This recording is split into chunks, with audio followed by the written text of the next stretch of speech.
1997 befand sich Jamie Thomas gerade in den Dreharbeiten zu einem neuen Video, um Werbung für seine neue Firma zu machen. Der Name des Videos lautet Thrill of It All und die Firma, um die es ging, heißt Zero. Auf der Suche nach einem neuen Spot wurde er auf dem Gelände der Point Loma High School in San Diego fündig. Ein 5,68 Meter tiefes Gap, bei dem man über ein Treppengeländer springen muss. Beim ersten Anfahren auf das Gap, um zu testen, wie schnell er fahren muss, ist ihm aufgefallen, dass irgendjemand seinen Namen auf das Rail geschrieben hat. I pushed up to it like at the speed I would try it, and then I just kind of like kicked my board into the rail and like grabbed the rail and caught myself.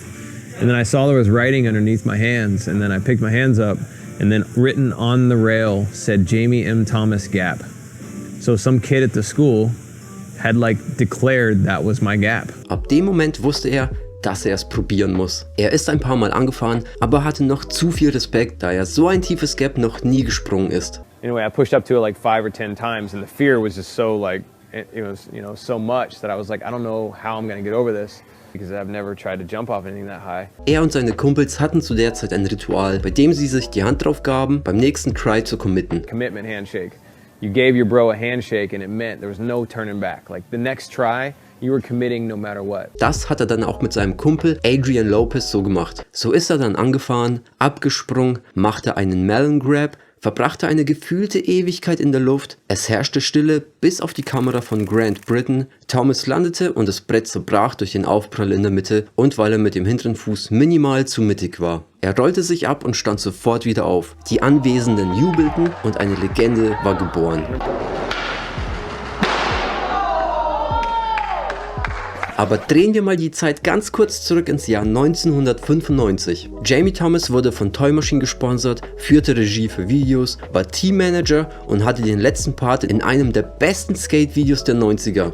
Welcome to Hell. 1997 hatte dann alles aufgegeben, um seine eigene Marke zu starten, und zwar Zero. Gegründet wurde Zero zwar schon ein Jahr vorher, aber zu der Zeit als Modelabel, und Thomas wollte daraus eine richtige Skate-Marke machen. Das Thrill of It All Video sollte der Welt zeigen, dass mit der Marke Zero etwas Großes vor der Tür steht, und der Erfolg hing ganz allein von Jamie Thomas ab. Als dann die Fotos mit dem Titel Leap of Faith, Jamie Thomas Rides for Zero als Full-Page-Werbung in der Transworld-Zeitschrift erschienen, um der Welt mitzuteilen, dass er Toy Machine verlässt, war jedem klar, dass Zero ein großer Erfolg wird. Der Name Leap of Faith kam dank Adrian Lopez zustande, da es die damalige Situation von Jamie Thomas am besten beschrieb. Er verließ den sicheren Hafen namens Toy Machine und musste einen gewaltigen Sprung wagen, um sein eigenes Ding zu starten. Das Leap of Faith ist das Paradebeispiel für die Entwicklung des Street-Skatens. Zu dieser Zeit entwickelte sich das Skaten in eine Richtung weiter, wo die Leute entdeckten, was ihre Boards und Körper zu leisten imstande waren. Dieser Sprung hat einerseits aufgezeigt, was für den menschlichen Körper möglich ist, niemand ist seitdem nachweislich ein größeres Gap geskatet, und andererseits festigte es eine Ära, in der Skater immer heftigere Tricks an immer größeren Gaps machten. Zum Beispiel Jeremy Vrays Ollie an den Wasserturm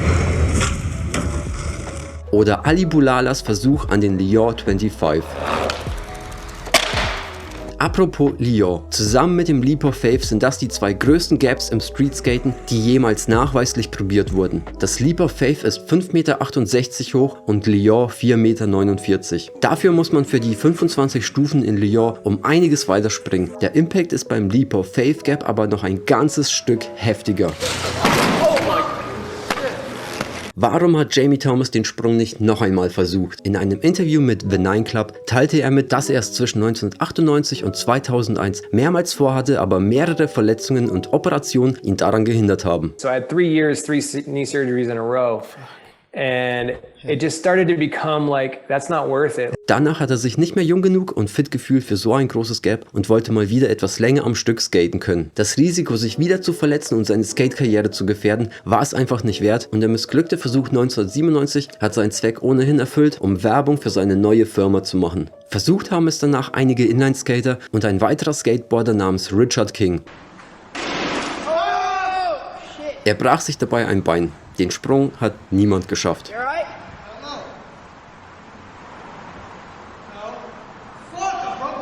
Und das wird auch erstmal so bleiben, da 2005 ein Aufzug an die Stelle gebaut wurde, wo man abgesprungen ist, auch um zu verhindern, dass sich dann noch mehr Menschen herunterstürzen. So wurde eins der legendärsten Street Gaps und Skatebar gemacht. Es geht als größtes Gap, welches nie von jemandem bezwungen wurde, in die Geschichte ein. Naja, außer in Tony Hawk's Pro Skater 2. Da war es nämlich Teil des Levels Schule 2 und in dem Spiel waren wir ja alle Profi-Skater. Wenn es dieses Gap noch geben würde, welchem Skater würdet ihr es zutrauen? Schreibt mir das mal in die Kommentare. Und wenn euch das Video gefallen hat, dann lasst mir ein Like und ein Abo da. Bis zum nächsten Video. Peace out.